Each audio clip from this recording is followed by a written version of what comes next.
Boa noite.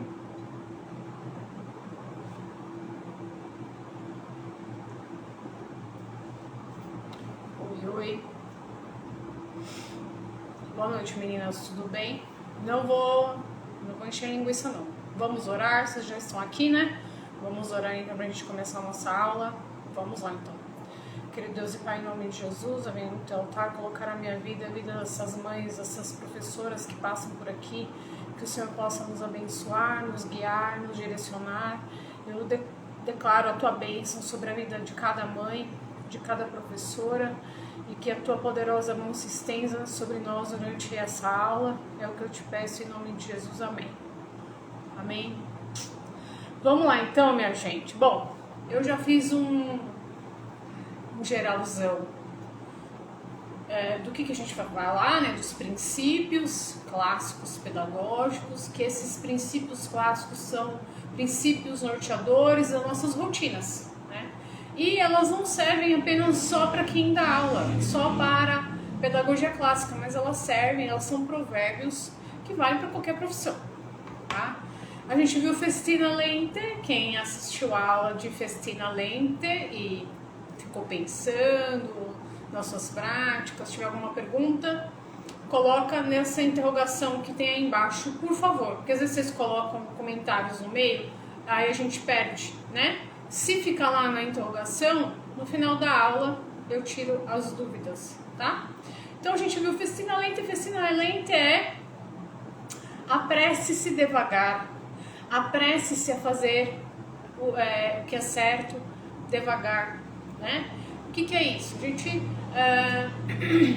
levar em conta o nosso aluno, não pular etapa, aprender de verdade cada fase, não é? Meu aluno vai aprender fração, ele não consegue aprender fração se ele não souber as 4 operações. Então, Festina Lente leva em conta isso, a gente fazer o que é certo. Lembra do mote dos carpinteiros, né? Medir 2 vezes, cortar uma vez só. Às vezes eu saio desesperada fazendo as coisas e não levando em conta fazer as coisas bem feitas. Às vezes fazer bem feito leva tempo. Normalmente leva tempo, né? Se a gente lembrar lá dos atletas, dos músicos, de pessoas que se destacam, eles quantas mil horas, né? Os estudiosos modernos dizem que são 10.000 horas de estudos. Então, Festina Lente leve em conta isso. Hoje a gente já vai falar sobre multum, não multa. O que é um multum, não multa? O que vocês acham que é? Eu tenho uma sequência aqui, eu vou olhar para ir falando com vocês, tá? Então, multum, não multa é estudar poucas coisas com profundidade. Assim, dentro do que é a pedagogia clássica, é isso. Estudar poucas coisas com profundidade, tá? Então, vamos fazer aqui uma analogia. Se você entrar dentro, ou se vocês já assistiram algum programa de pessoas acumuladoras, né?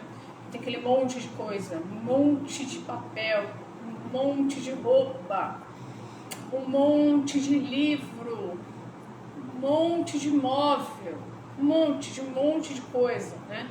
Você sente paz no ambiente desse? Normalmente não, né? Tem até esse um ano aí Deus trabalhou muito comigo, até na questão dos livros, né? Eu tinha muitos livros e minha vida deu uma reviravolta, eu vendi boa parte dos meus livros e eu percebi que eles não me fizeram falta. Eu consegui ficar aí um ano praticamente sem os meus livros, era uma idolatria que eu tinha no meu coração, né?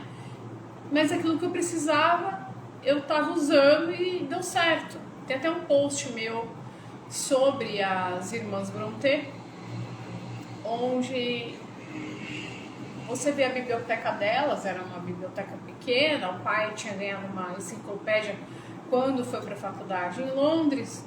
Então, eles não tinham muitos livros, porque livro é caro hoje, naquela época era mais caro ainda, né? Mas elas fizeram bom proveito dos seus livros, tá? Então, Multa ou não multa, fala disso, né? A gente precisa ter muitas coisas. Muitas vezes as pessoas nem sabem o que tem, né? Fica aquela coisa, aquela bagunça. Eu tenho um verdadeiro pavor, às vezes, bem às vezes, passo por vídeos, né, de moças que ensinam a fazer maquiagem. Eu vejo aquelas gavetas imensas, cheias de coisas, não é? Às vezes a pessoa nem sabe o que tem, às vezes estraga, às vezes tem tanta maquiagem. A verdade é que fica muito difícil pra gente gerenciar quando a gente tem muita coisa, né? Se torna um fardo. Então, e a gente vive num mundo que diz que quanto mais melhor. Será? Será? Acho que não, né? Então, é muito melhor fazer uma coisa bem feita do que cobrir superficialmente muitas coisas. Multa ou não multa fala sobre isso.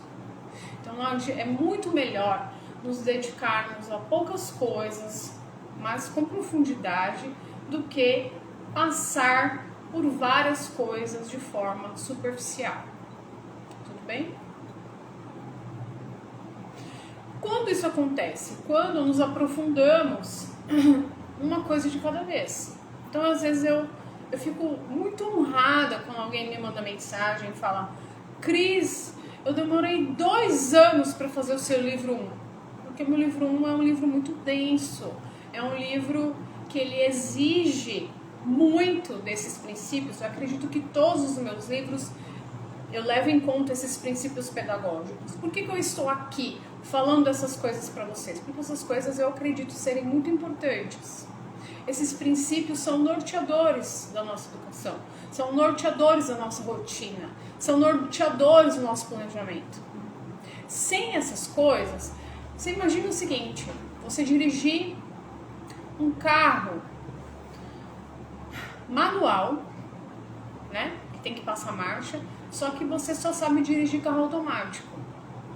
Uma pessoa que sabe dirigir um carro manual, ele sabe dirigir um carro automático. Dificilmente uma pessoa que dirige um carro automático, só dirigir um carro automático, vai conseguir dirigir um carro manual. Então, nós fomos formados por princípios pedagógicos totalmente diferentes dos princípios pedagógicos clássicos do currículo de 6.000 anos.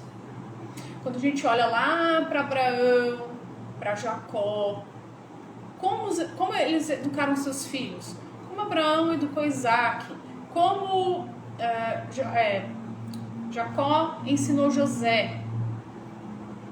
Não foi nessa loucura da pedagogia moderna, né? Esses princípios, claro, a gente está falando de termos em latim, a gente está falando de termos que foram muito usados na educação greco-romana, depois na Idade Média, né, que houve esse avivamento aí, que aí recebeu o nome de Trivium, mas essas coisas sempre existiram. Então, a gente precisa voltar para essas práticas, né? Princípios, e pensarmos nas nossas práticas. Eu não estou aqui dando uma aula para vocês, eu quero que vocês entendam isso.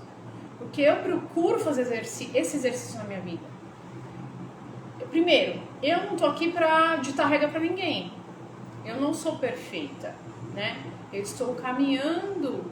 Quando eu preparo uma aula dessa, quando eu estudo, eu já tinha estudado isso, estou reestudando. Eu sou uma outra pessoa hoje, tenho mais experiência, mais bagagem, mais estudo, né? Então eu consigo ver as coisas de uma forma mais aberta, maior, num cenário maior. Então eu coloco as coisas aqui e vocês têm que pensar na sua rotina como colocar essas práticas, esses princípios de forma prática. Não adianta teorizar e ficar falando aqui, multa ou não multa em latim. Isso não resolve, não refresca nada, né? A gente fala o termo em latim, explica o que significa, e aí eu até dou umas sugestões de práticas, mas vocês têm que pensar, tem que saborear essas coisas que eu tô falando como meditar, porque senão a gente passa por aqui, vocês escutam isso e não tem efeito nenhum, e o objetivo não é esse, tá? Então não dá para se aprofundar em muitas coisas ao mesmo tempo, é praticamente impossível, não é? Até porque eu acho que o cérebro fica cansado, mas a gente precisa então selecionar coisas que são mais importantes e nos aprofundarmos, tá? Nós devemos mergulhar com nossos alunos, junto com eles. Na modernidade, tudo é superficial, né? Se a gente perguntar para uma criança de 10 anos e pedir para ela pegar um simples texto, dar um textinho para ela e pedir, olha, procura os substantivos. Infelizmente, a grande maioria não saberá.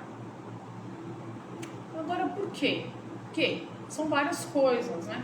Mas uma delas é essa, se passa superficialmente. Dos livros que eu já vi, vi muito assim de ensinar, né, a teoria com tirinhas. Então a criança tem ali um texto muito curto e ali ela já tem que tentar compreender algo que é abstrato num texto muito raso. Então é raso de todas as formas, é raso a explicação do que é um substantivo, é raso o texto e é rasa a análise. Então esse aluno não vai conseguir. Quando ela sair da sala, aquilo que o professor Pierluigi falava, né? É a UTI, né? O cursinho é a UTI, ele falava. O defunto já está quase morrendo. Por quê? Porque foram 12 anos proporcionando para o aluno algo superficial. Agora, nós fomos educados assim. Então, nós temos que passar por uma metanoia, uma transformação de mente e pensar nessas coisas. Não estou aqui, e eu acredito assim, o meu tempo é muito precioso, o tempo de vocês também é muito precioso, eu não fico aqui com entretenimento. Meu objetivo não é esse. Meu objetivo é ensinar e algo que vai ter impacto na sua vida e na vida dos seus. Esse é o meu objetivo, tá? Que teve na minha vida e das minhas filhas, né? Então, a gente vê o seguinte, né? A impressão que dá hoje a modernidade é sondar terrenos. Então, eu lembro muito claro disso quando eu peguei um livro da Isabela de segundo ano da escola, e de matemática, e eu perguntei, o que, pra mim, né? Eu lendo o capítulo, eu falei, aprender o quê? Porque tinha coisinha de segundo ano, né? Tá falando de uma criança de 8 anos. Tinha conceito de soma, tinha conceito de subtração, tinha conceito de multiplicação e tinha conceito de divisão. Em um único capítulo. Ela não aprendeu nada. Por quê? O que era para estar ali, para essa idade? Muito bem estabelecido, se levasse em conta os princípios clássicos pedagógicos. Teria que saber muito bem a soma, né? E nessa fase já está aprendendo a subtração. Mas não. Tinham vários textinhos divertidinhos, vários desenhos engraçadinhos, pincelando superficialmente esses temas, mas não ensinava nada. Ali acendeu a luz para mim. Ali eu fiquei preocupada. Então é importante sondar o terreno. Às vezes, muitas vezes a gente, né, passa ali um resumão, mas a gente precisa se aprofundar. Tá? O C.S. Lewis, não sei se vocês sabem disso, o C.S. Lewis ele frequentou um internato, né? Sua mãe faleceu. E ele disse que ficou órfão de pai e mãe, porque o pai não soube lidar com a morte de sua mãe e ele foi para esse internato. Depois o pai contratou um professor, um tutor, que só ensinou latim e grego. Então ele só estudou latim e grego, vamos dizer assim, acho que na época do ensino médio, né? E só que nesse ensino de latim e grego, o que entrava junto? Entrava história, geografia, teologia, filosofia, né? Então, existia algo que era o latim, professor. Dentro do latim, o que está dentro do latim? Está gramática, está tudo que envolve a linguagem, né? O latim é importante por quê? Porque ele é como se ensinasse a espinha dorsal do que é a gramática. Isabela já chegou a tirar conclusões de japonês por causa do latim.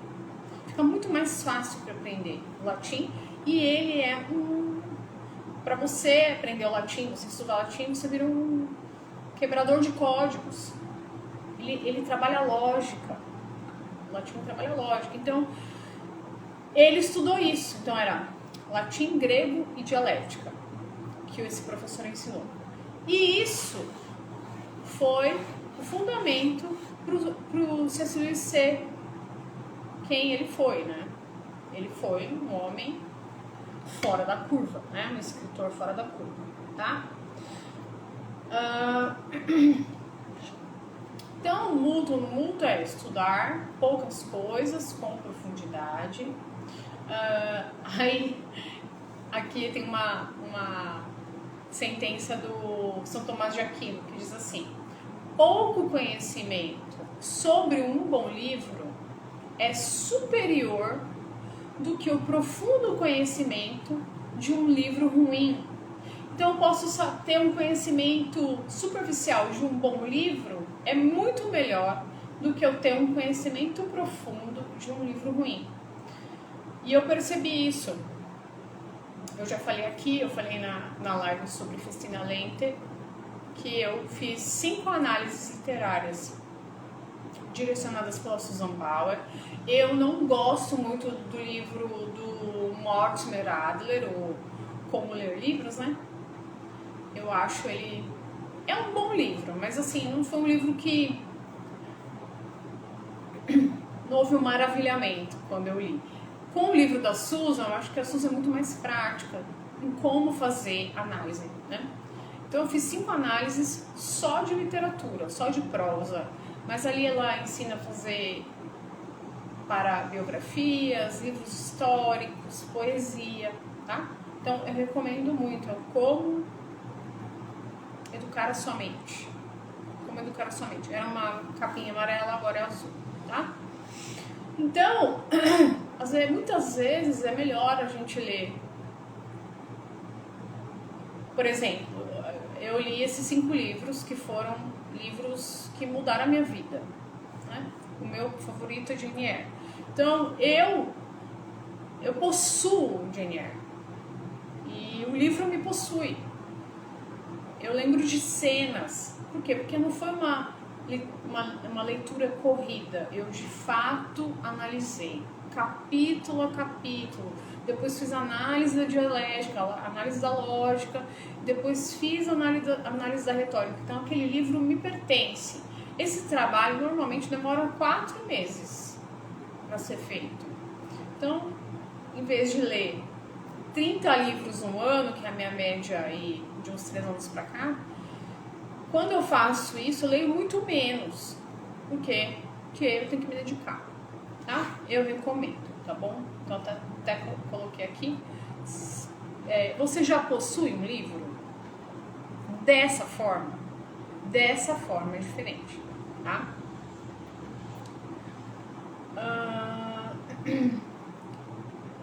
Então, aqui eu quero falar para vocês, mesmo que você não seja cristão, porque esse princípio também você pode tirar algo de bom.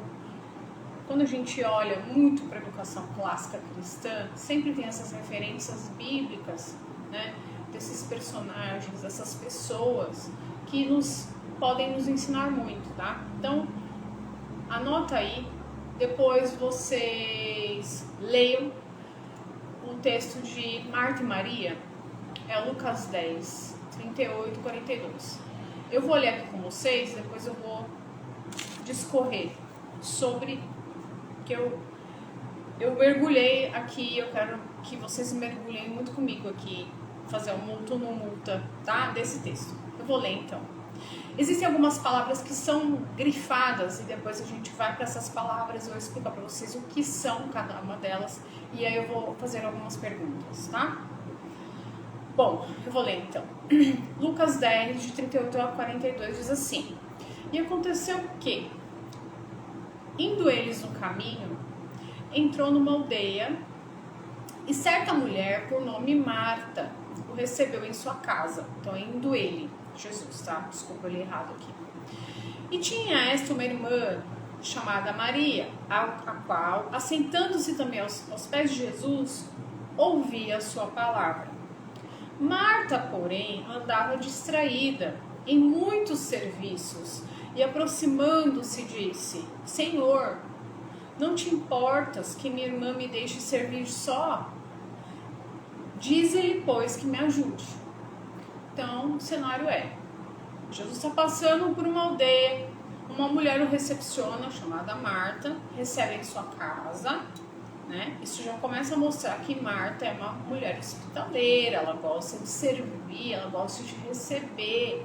Isso mostra uma ação de Marta, né? Jesus entra, porém, uma outra irmã, chamada Maria, se assenta aos pés de Jesus. Veja que uma é bem ativa, né? Ela chama Jesus, entra na minha casa, eu vou te servir. Maria se assentou aos pés de Jesus. A ação dela é muito mais de dependência do que Marta. E ouvia, ela se sentou e quis ouvir. Da mesma forma que eu falei com vocês aqui, que eu não tô aqui para encher linguiça, eu não tô aqui para aumentar seguidor, eu não tenho esses objetivos. O meu objetivo claro e simples é resgatar 2 gerações, é resgatar a mãe que tem uma mente acelerada, que tem uma mente Marta para Maria. Por quê? Porque eu sempre fui Marta, porque eu tinha um molde do que é o mundo, né? E o Senhor faz essa metanoia, transformação de mente, diariamente em mim. Esse é o meu objetivo, tá? Você não vai conseguir educar o seu filho sem saber essas coisas. Lembra de Oséias? É 3,14? Acho que é, né? Meu povo perece porque não falta conhecimento. A gente precisa de conhecimento para mudar, tá bom? Então imagina Jesus. Jesus não falava palavras à toa. Jesus estava ensinando alguma coisa para Maria e Maria queria receber aquilo que ele estava ensinando. Então ela se assentou aos pés dele e ouviu. Marta não. Marta estava preocupada em o que ela podia fazer. E aproximando-se disse, né? Senhor, não te importas que... Além dela não querer ouvir, ela não queria que Maria ouvisse. Ela queria que Maria estivesse como ela. Tem mais, né? Não terminei de ler. E Jesus, respondendo, Jesus disse: Marta, Marta, toda vez que a gente vê 2 termos repetidos, em verdade vos digo, Marta, Marta, Jesus está reforçando, está chamando atenção. Marta, Marta, estás ansiosa e afadigada com muitas coisas, mas uma só é necessária. E Maria escolheu a boa parte, a qual não lhe será tirada. E a gente vai para os verbos. Então eu fui procurar as palavras, né? Então, Marta recebeu em casa. Esse verbo receber é receber com hospitalidade, acolher. Então Marta tinha um coração bom. Ela queria servir Jesus. Recebeu Jesus. Servindo com sua hospitalidade, que é uma marca dos cristãos. Ouvia, agora olha só Maria. Maria se assentou aos pés de Jesus e ouvia. Ouvir com atenção, dar ouvidos. Por quê? Porque ela sabia que algo muito bom sairia da boca de Jesus. O que são essas palavras, né? Ele fala, e ouvia a sua palavra, a palavra de Jesus, palavra, algo dito, um raciocínio do Senhor Jesus. Ela queria ouvir, ela queria aprender. Porém, andava distraída. Quem? Marta. O que quer dizer isso? Distraída com os cuidados. Se a gente lembrar da passagem da parábola do semeador, né? Que muitas vezes a semente não fica por causa dos cuidados deste mundo. A Bíblia, ela responde ela mesma, né? Então a gente tem que tomar cuidado. Andava distraída em muitos serviços. Serviços é serviço prestado a um mestre ou convidado. Ela realmente estava preocupada em servir Jesus. Ela estava preocupada com o que ela podia fazer. Então, olha os verbos. Quando a gente olha para Marta e quando a gente olha para Maria. Para Marta, a gente vê o verbo receber. A gente vê a ação andava distraída, né? Andava, estava atarefada, fadigada. Ela se aproximou de Jesus para questionar Jesus, para apontar que a irmã não estava ajudando. Maria, ela se assentou e ouviu, ela queria ouvir Jesus. Nós temos esses dois quadros. Marta, quando a gente para e entra no texto e reflete, se põe naquele lugar, imagina, a gente vê um retrato de uma mulher cheia de ansiedade. O que eu posso fazer? O que está nas minhas mãos fazer? Enquanto Maria é o retrato da paz. O que Jesus tem para me dar? O que Ele quer me ensinar? Se qualquer um hoje, uma pessoa que seja temente a Deus, às vezes nem seja temente a Deus, soubesse que Jesus está num lugar pregando, vocês não iam lá? Na verdade, o que eu tenho de bom para dar para o Senhor? Muitas vezes a gente não tem nada de bom para dar. Mas quantas coisas boas o Senhor tem para nos falar? Só que para a gente ouvir, a gente precisa se sentar aos pés.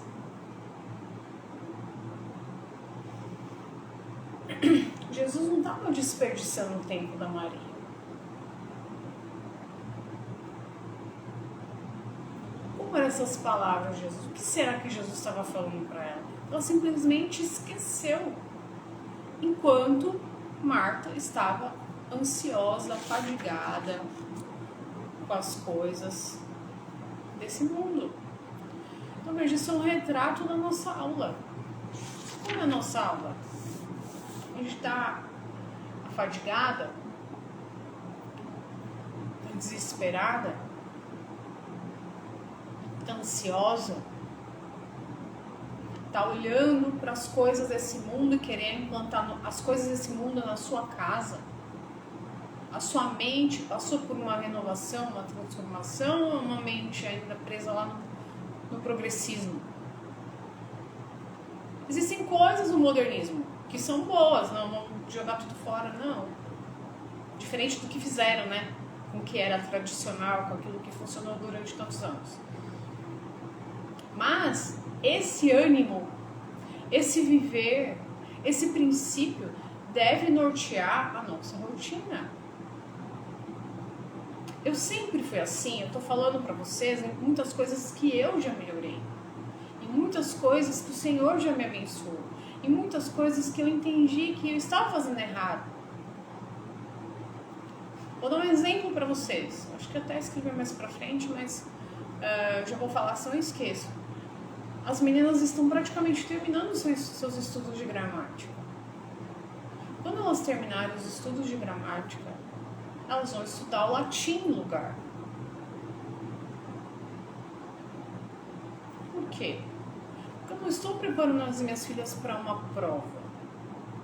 Eu estou preparando as minhas filhas para a vida. Talvez até inclua o grego, não sei ainda. A Isabela está no 10º ano já. Então ela tem muita facilidade. Então, provavelmente, antes do fim do ano, esse tempo que a gente tem com a linguagem, ela vai usar para o latim. Vocês percebem? É muito fora da realidade, muito fora do que é o mundo, muito fora. Não é? Bom, então, como eu sempre falo aqui, aplicação. É muito bonito o termo, né? Multa não multa. Mas a gente tem que ir para a aplicação das coisas. Então, vou dar aqui algumas sugestões, tá? Então, a gente precisa incorporar esse princípio no nosso dia de rotina, tá? Então, uma forma, eu tenho profundidade, eu tenho um relacionamento profundo com Deus. Eu gasto meu tempo com profundidade para falar com o Senhor. O Senhor é prioridade para mim? Nem sempre foi para mim. Eu só quebrei a cara. As minhas filhas não viam os meus ritmos, não tinha ritmos litúrgicos com o Senhor. Elas não viam eu me debruçando na palavra de Deus. Elas não me viam orando. Elas não me viam jejuando. Como que eu vou formar alguém que deseja buscar a Deus se ela não vê sua mãe buscando? Eu não gosto de leitura bíblica anual. Não gosto, gente. Eu não gosto de devocional. Não gosto. Eu quero eu. Então eu pego um assunto, vou para a chave bíblica e lá me debruço. Um dia desse eu fui estudar Gênesis 3, que fala imagem e semelhança de Deus. Eu falei, eu quero saber isso na raiz. O que é essa imagem? Não gosto. Esqueça multitasking. Multitasking é uma mentira. Ai, mulher consegue fazer muitas coisas ao mesmo tempo. Concordo. Mais que os homens, eu acho que é mesmo.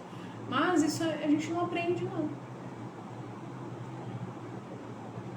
Não aprende. Eu vou assistir aula. Eu vou lavar louça enquanto assisto aula. Não vai sair nem a louça direito, nem a aula. Eu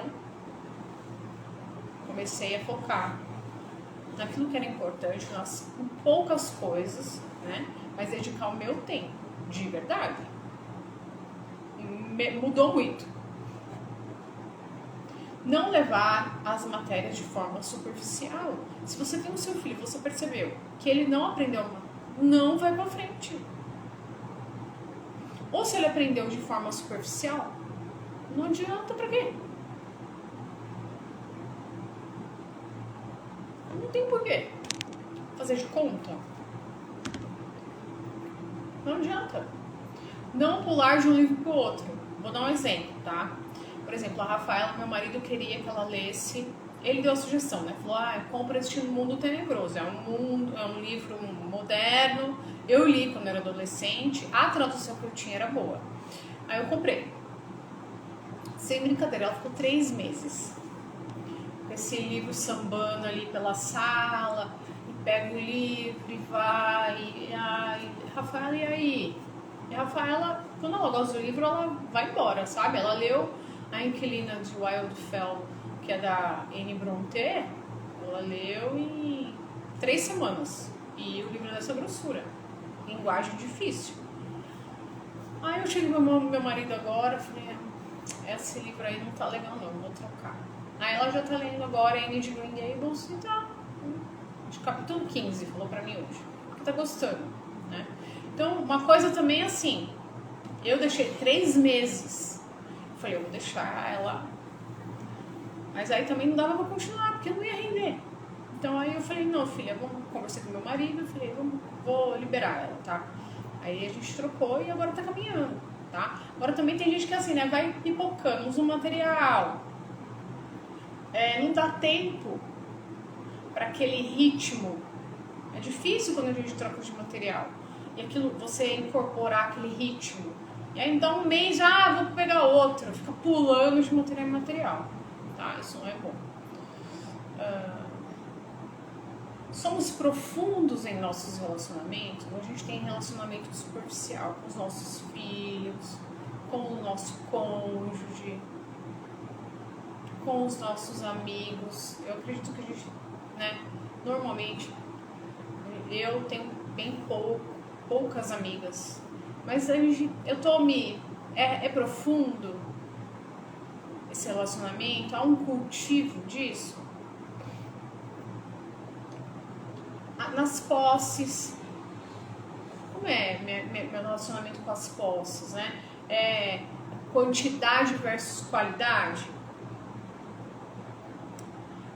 Por exemplo, eu amo louça, eu acho lindo, né? Mas, olhando assim pelo lado bem prático, não dá para ter um monte de conjunto de louça. O bom é o quê? Comprar um bom conjunto de louça, que seja neutro, e aí brincar com um guardanapo colorido, um suplá colorido, um conjunto americano coloridinho, né? Fica mais fácil. Aí fica entulhando a casa, entulhando a vida, entulhando de livro. Ah, eu vi que esse livro aqui é bom. Eu era assim. Hoje eu procuro ler aquilo que vai me trazer um retorno. Que eu vou ler, que eu vou me dedicar, que eu vou aprender. Nessa quantidade. Eu sou um amador em tudo. Quando eu comecei o homeschooling, eu era amadora em tudo. Só que assim, eu recebi um chamado. Deus falou, olha, você vai estudar língua portuguesa e você vai estudar educação clássica cristã, porque uma coisa anda com a outra. Daria, eu já recebi tanta proposta para fazer livro com fulano e não sei o que mais com ciclano. E assim, como eu ouvi Deus falar comigo, eu decidi focar. Eu sei tudo de língua portuguesa? Não.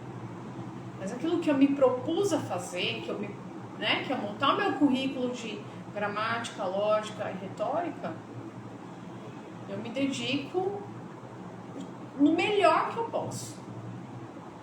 Eu sei tudo? Não sei tudo. Tá? Mas eu sou amadora em tudo? Não.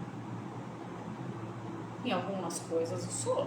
Biologia, amadoríssima. Química, eu gostava. Talvez se eu pegar para estudar, eu lembro. Matemática, não sou amadora, mas também não sou super, né? Mas não sou amadora. Mas a ser amadora em tudo, né? Ficar pulando de uma coisa para outra.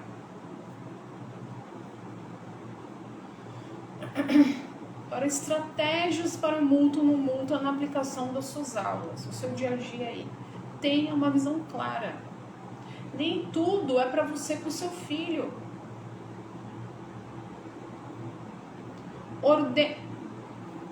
Né?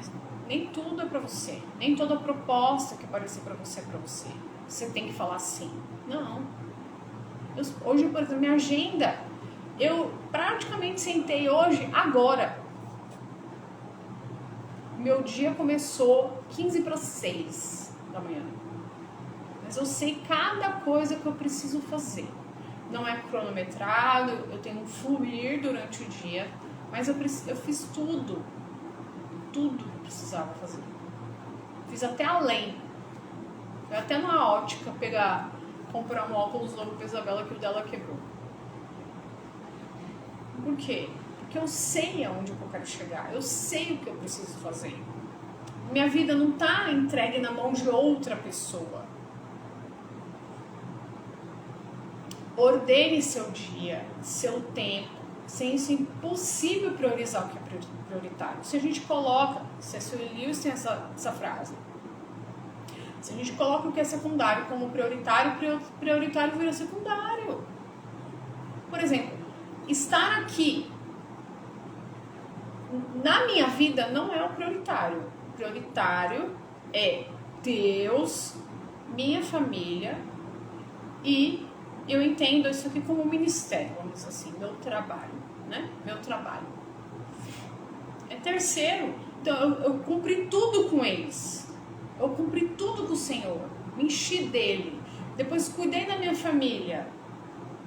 Isso, né, envolve os ritmos do lar, tudo que eu precisava fazer.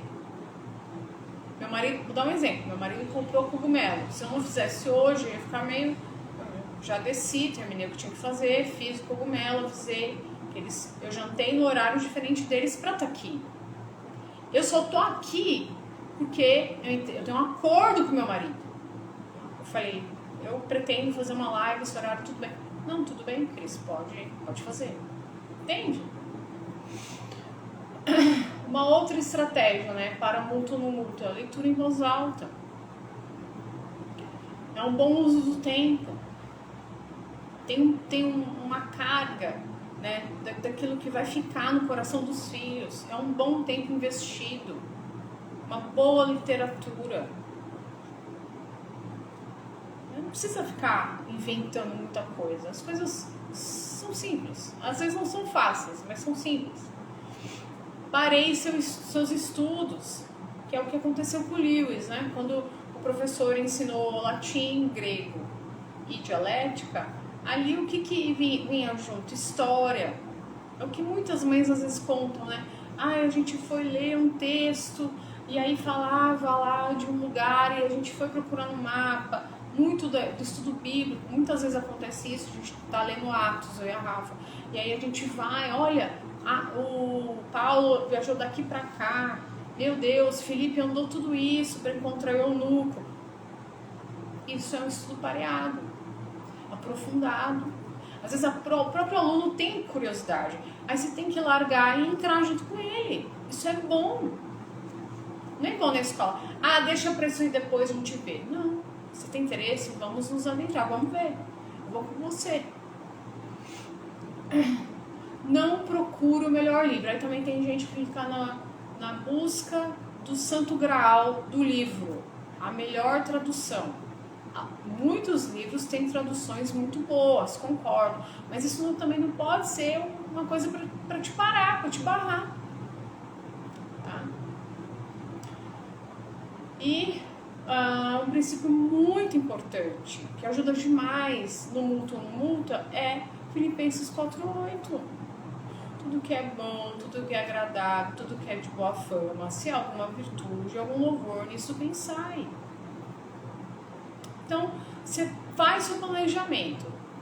Para quem não fez o curso de fundamentos, tá fechado, mas esse ano eu vou abrir de novo. A gente fala sobre isso, o planejamento clássico é diferente. Não é esse trem desgovernado. É o cheio de checkbox. Olha aqui, ó, essa é a lista de livrinho, viu? Já chega nesse tom, né? Essa aqui é a lista de livro, tem que ler isso aqui, não sei o que, isso aqui. Não é assim. A vida não é um checkbox. Tô falando pra vocês que eu era assim. Eu sou muito metódica, muito. Só que isso roubava muitas vezes a minha vida. Roubava o meu relacionamento com as minhas filhas. Pra quê? Pra elas terem uma visão que a mãe delas é uma pessoa general, não é uma mãe. Pra quê? Só que a gente vem com essa mentalidade. Então a gente tô falando de carteirinha. Tô falando isso aqui porque mudei muito. Muito, muito mesmo. Não tem porquê. Né? Tem que ver. Eu tava aqui agora, meu Deus, e eu foco em coisas que eu acredito que são mais importantes. Você tem que focar aí nas suas que são mais importantes, tá? Mas, por exemplo, elas fazem aula de piano no aplicativo em inglês que elas usam. Porque a gente acredita que é importante, é uma outra linguagem, refina. Na minha cidade é complicado, é uma cidade interior, muitas vezes você não acha profissional, às vezes o profissional é ruim. Então foi uma alternativa. E eu passei uma sequência para elas. Então, vocês têm que fazer a aula, vocês têm que fazer o exercício de velocidade, depois tem que fazer uma música. Acredito que Deus vai trazer outros recursos para nós, mas isso é o que a gente pode agora. Então tudo bem. Elas não sabem fazer isso, é minha função fazer isso, mas de forma tranquila. Que elas estudem meia hora todo dia. Para a realidade delas hoje está ótimo. Elas sabem ler partitura, elas desenrolam algumas músicas e tudo bem. Não precisa dessa pressão ou de querer passar correndo, né? Eu fico bem assustada, pessoas no meu livro 1, por exemplo, em 1 ano, eu acho pouco. Acho pouco. Para fazer tudo, acho pouco. Então, para mim, eu já fico assim, não levou em conta o mútuo no multa. Não debruçou no texto. Porque só o texto bíblico é riquíssimo, dá para tirar um monte de coisa daí. Tá certo? Então é isso. é só. Se alguém tiver pergunta, me manda aí no interrogação, vi que tem uma. Vamos ver. André perguntou: como estudar um conteúdo em várias matérias, como no exemplo de Lewis? Por exemplo, eu já vi casos de pessoas que estudam os Lusíadas, por exemplo. Eu acho dificílimo, tá? Os Lusíadas. Mas aí a pessoa ia, vamos ver esse primeiro pedaço aqui, vamos fazer análise morfológica desse pedaço. E aí entendia, né, que o texto estava falando, e ali tinha indicações de algumas palavras, lugares, e aí atrás caçar. É mais ou menos isso. Né? Vai estudar um texto bíblico lá do meu livro 1, por exemplo. Aí, Jesus estava onde aqui? Quando que mais ou menos foi? Esse personagem era filho de quem? Olhar o mapa. Perceber as nuances do texto. Né? Procurar a geografia daquele lugar. É isso. Né?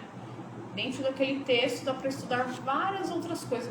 Teologia. Das parábolas, eu falei aqui da semente que cai no caminho. O que quer dizer isso? Comprar comentário bíblico, fazer uma pesquisa mais aprofundada. Eu lembro uma vez que eu fiz uma pesquisa sobre a oliveira. É oliveira? Enxertada, que nós somos como oliveira. Né? Enxertada em Jesus. E foi incrível. Como é que essa seiva, quer dizer, já vai para ciências, né? Como que essa seiva entra, como esse corte, né? Isso é da oliveira mesmo, né? Que a oliveira, o que é a oliveira brava? Então, isso é muito multa. Você pega um texto, igual eu fiz aqui, ó. Eu li com vocês o texto de Marta e Maria. Aí eu fui atrás dessas poucas palavras que estavam marcadas na minha Bíblia. Mas eu poderia pegar todas as outras palavras e procurar na raiz, no grego, o que é isso? Mas dentro desse panorama daquilo que eu li, já me atendeu daquilo que eu queria falar com vocês aqui.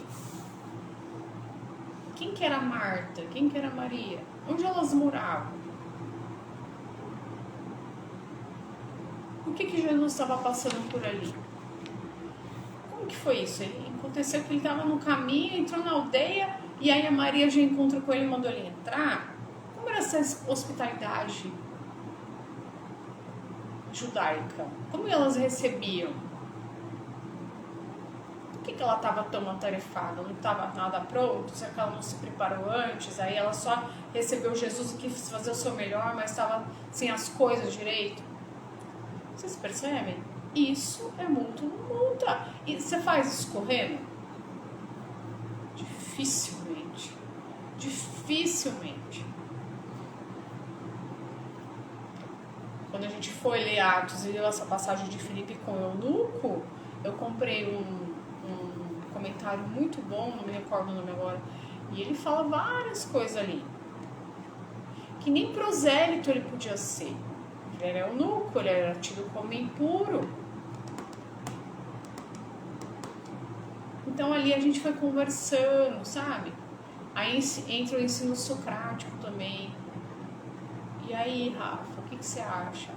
Ele estava lendo, mas não estava entendendo. Aí teve que perguntar, aí Felipe começou a explicar para ele. Rafa, como que foi depois disso? Que ele foi batizado, como será que foi depois da vida dele, depois de convertido, como um cristão? Ele foi lá para a terra dele e foi falar de Jesus para eles?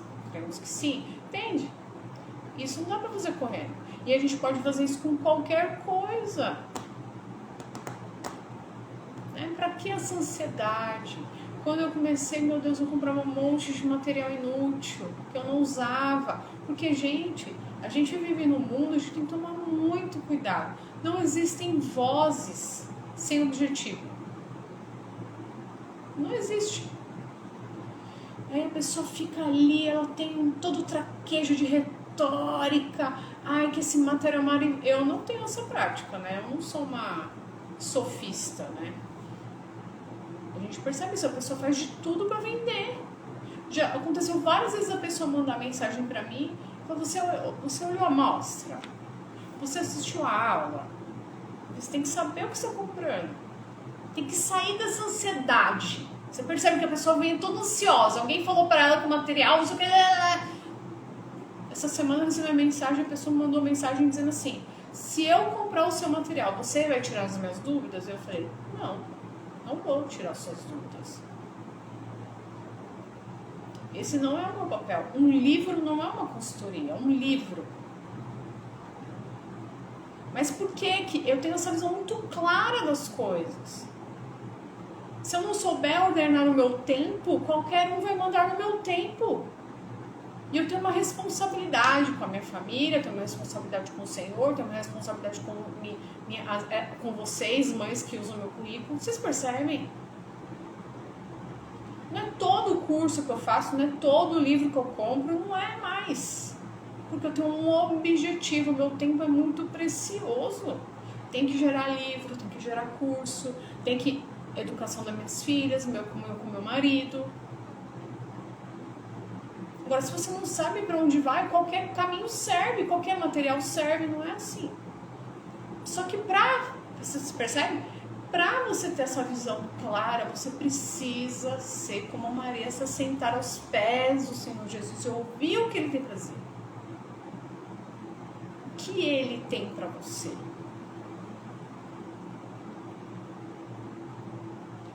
O que Deus tem para mim não são muitas coisas, são poucas coisas, mas coisas que demandam muito de mim.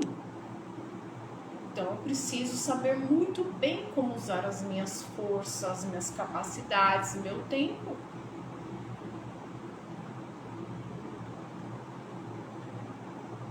Tá certo? Temos 9 minutos ainda. Se tiver alguma dúvida, pode mandar aí. Manda lá na interrogação. Eu sei que é um assunto difícil. Nós não somos educadas a pensar sobre essas coisas. Nós queremos planejamento. Eu podia fazer um monte de coisa aqui para encher linguiça. Planejamento. Que isso é importante. Não, porque quem tem que saber o que é importante na sua casa. O que é importante na minha casa? Eu posso contar para vocês. É importante a linguagem, é importante a matemática, é importante história, mas não tão importante quanto linguagem, não vou mentir. Não consigo fazer na mesma pegada do que linguagem. Ciências é importante, mas também não é tão importante quanto linguagem e matemática. O mais importante para mim é linguagem e matemática, e a gente tem essas periferias aí. E os bons livros que elas leem. A maior parte do tempo, na verdade, é linguagem. Por quê? Com linguagem se aprende qualquer coisa. Sem linguagem não se aprende nada. Matemática, se não souber, vai ser roubada. Né? Tem que saber matemática, tem que ter raciocínio. Tem que saber fazer conta sem calculadora. Você percebe? Mas isso é algo para minhas filhas. Eu não vou ter nenhuma engenheira, ninguém quer fazer engenharia. Né? Elas querem mais humanas. E é a aptidão delas. Então, Isabela estuda várias línguas, várias, sozinha. Mas por quê? Porque ela tem a alicerce dela é muito forte na linguagem. Então ela não vê dificuldade. Mas essa é a minha casa. Se você tem um filho que tem um olhar de engenheiro, você precisa direcionar esse menino. Ele lá no 3º ano, ele vai ter que fazer um pré-cálculo, ele vai ter que fazer. Vai ter que aprender derivada, limite, integral. Vai ter que aprender. Você sabe?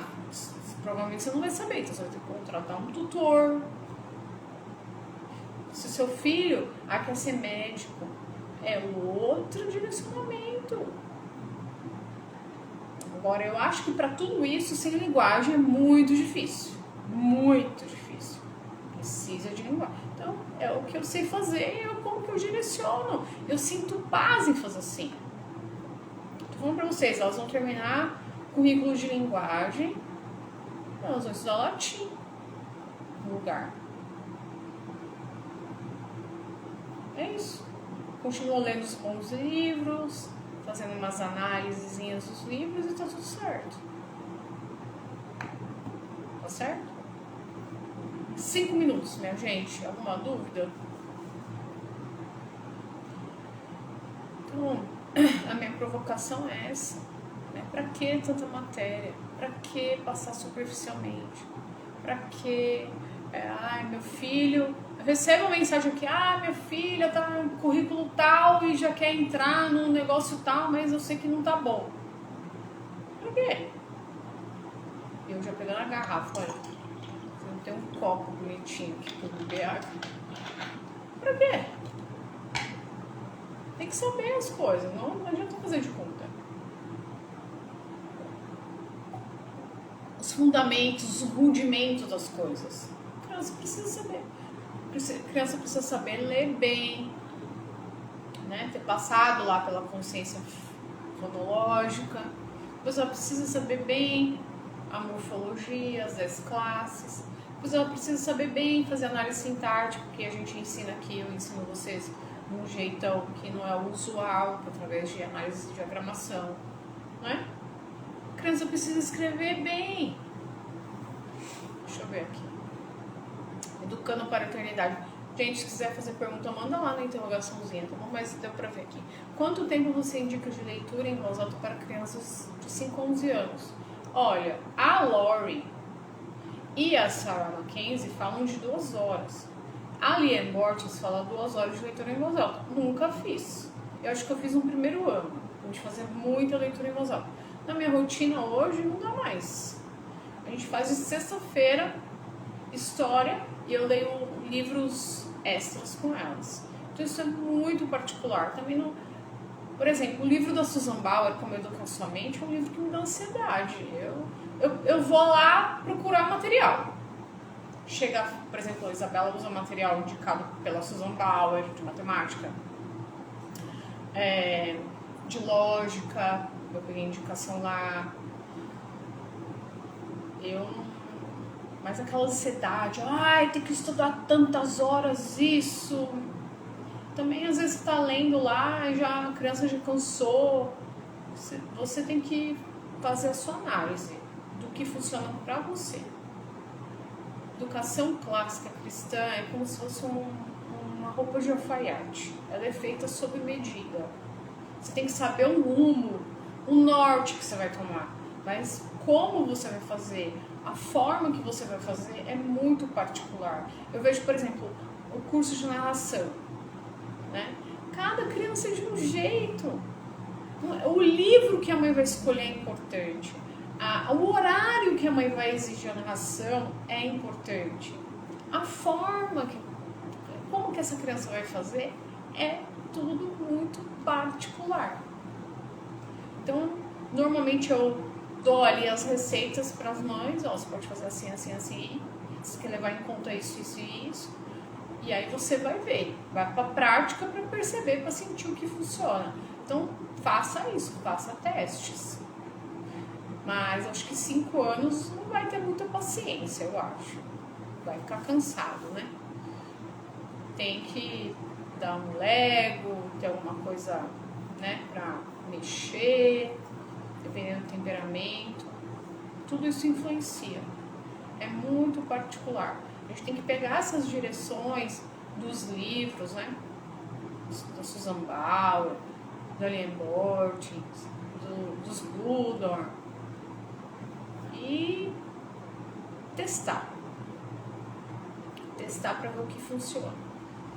Leitura em voz alta assim de muito tempo mesmo, acho que eu só fiz no primeiro ano.